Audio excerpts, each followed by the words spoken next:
Hello, it's Gaëtan Klein here from France. I'm a peak state therapist and I help people attain peak states of consciousness and also heal themselves from different kind of issues.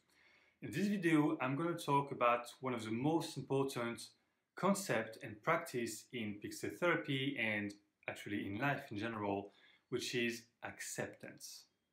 And acceptance is the key to most of the time being worry-free, healing yourself, improving your quality of life, and overall having a better life and becoming better as a person.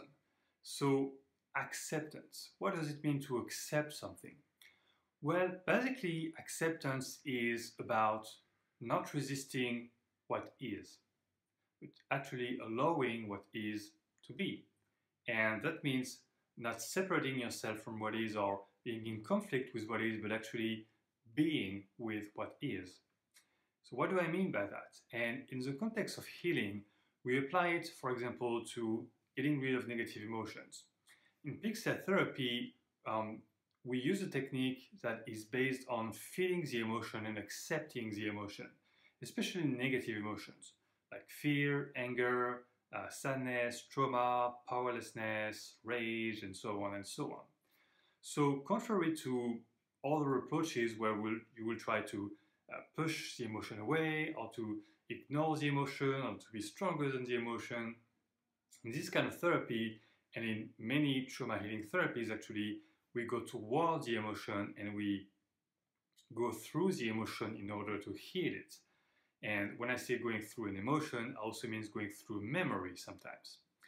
Now, the key in all these practices, whether it's emotional therapy or body-centered therapy or really somatic approaches or any kind of techniques where you work with the body and the emotions, what you have to do in order to make it faster and more efficient is to accept. And that means accepting things that sometimes we don't want to accept. For example, there are some emotions that we are used to push them under the rug or to look the other way or to try to compensate for these emotions. And that doesn't work very well, right? Hence why you're here. So the other way around is to completely accept the emotion and to say, you know what, since this emotion is here, let me just accept it completely because it's here already anyway. So instead of resisting the emotion, you're going to accept the emotion, and that will make the healing faster and easier. It might be painful at first, but actually on the long term it will be much less painful.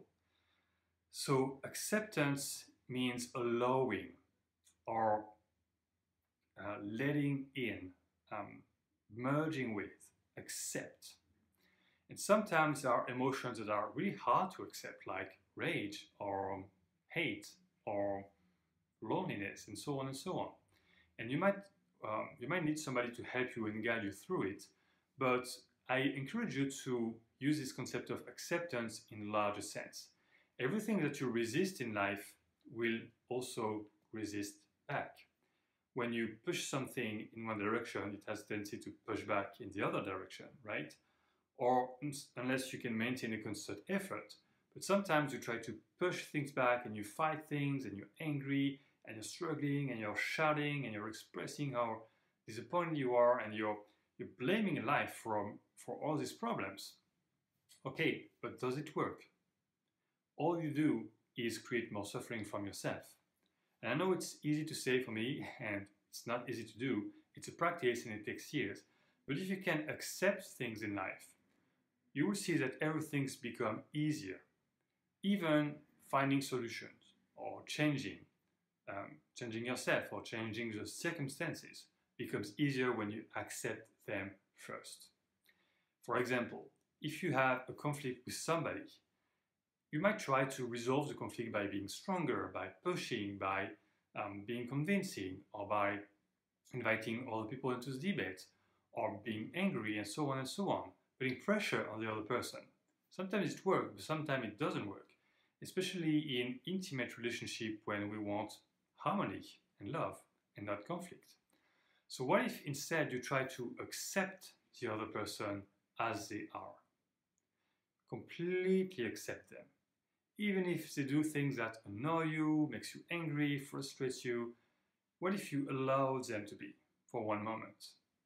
It might be hard at first because you will feel that your needs are not being met, your values are not respected, and so on and so on. But at the end of the day, you're not going to die.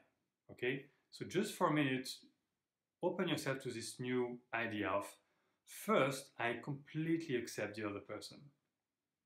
And what it will do in many, many cases, it will actually disarm the other person.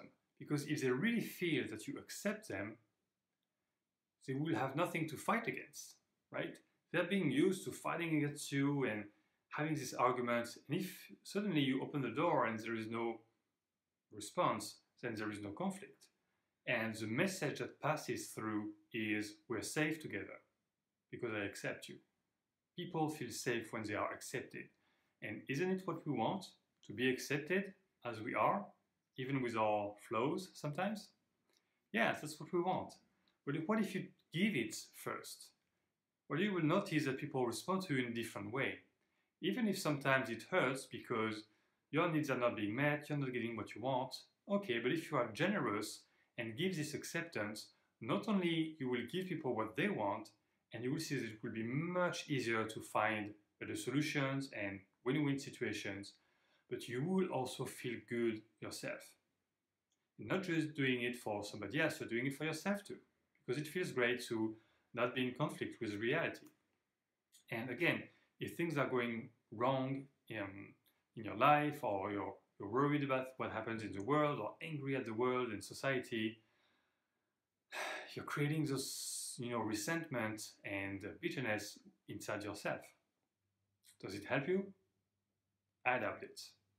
What if instead you decide to accept things, and to accept that the world is as it is, and not going to change it, at least not today, and the world is not going to change to please you, so the world is as it is. If you reject the world, if you reject reality, you're only creating conflict and pain within yourself. And I know it sounds counterintuitive because usually when things are not going our way, we try to change them, we try to work it out. But if you, just for a moment, experiment accepting everything as it is, you will probably have to go through different layers because you will have different emotions coming up. But if you practice healing, like I told you in this channel, for example, with the one tapping technique, and if you allow yourself to accept things, you will notice that you will become more and more peaceful, at ease, and at peace with reality, at peace with the world, at peace with people, at peace with yourself. And the more you accept things, the better you will feel. And it doesn't take away your ability to change things, to improve them, or your motivation to change them. Actually, you will feel more capable of changing things if you do it from a place of being peaceful and accepting. And you will notice big changes in your life if you practice this. So what are the opposites of acceptance? Because sometimes people really ask me the question, what is acceptance anyway? What do you mean by that? So let's look at the opposite. Well, the opposite of acceptance would be rejection. It would be pushing back, or it could be running away from, hiding from, ignoring, pretending it's not there, or fighting, or any kind of resistance. So instead of pushing back what makes you in pain because you think that's going to be better, what you're actually doing is you're maintaining pressure. So instead of doing that, just accept and say, you know what, I accept it completely. And do it wholeheartedly. And if you do this really, you will notice that at first you will feel the pain completely. Yeah, sometimes it is painful. But shortly, the pain will decrease and it will actually go away. It's actually something that I teach to people who do panic attacks or anxiety attacks. Because when we have an emotion, generally the emotion goes up, it reaches a peak, and then it comes down. But if we try to block the emotion while it's rising because it's too intense, we block it here, and instead of going down, it will actually try to go up, but will resist. So the emotion will actually linger and will suffer longer. So when there is something painful happening, instead of blocking it when it becomes too intense, just allow it. And it will reach its peak and it will go down eventually. And it will go down much faster than if you resist it. That's a paradox, but it works. So don't reject things, accept them. And practice acceptance in your life, and practice acceptance when you practice spiritual techniques or therapy techniques, or even in your day-to-day life, in your relationship. If you think about, what if I accept things instead of fighting? What if I wholeheartedly, completely accept? And try it and see what it does. Now, another emotion or feeling that is really close and which really helps sometimes is forgiving. Forgiving. To forgive means actually to completely accept and not to hold any grudge or any resentment. But say, you know what, things are how they are. I can fight them and it makes me in pain. So instead I decide to forgive. Forgive yourself, forgive people, forgive things in the world, and you will notice that you will feel better. It doesn't change what the other person is feeling. Whether you're angry at them or forgiving them, sometimes they don't care, they don't even know. But if you keep angry, if you keep being angry yourself without forgiving, then you keep the suffering in yourself. So we'll talk more about forgiving because there's a whole practice called radical forgiveness, and we can talk about it for hours, but just now, allow this concept to enter your mind, enter your heart, and practice it. Practice acceptance, and just try for a few days to practice it completely, wholeheartedly, and see what it does. Thank you for watching, and I'll find you in another video, unless I find you in the comments. Have a good day.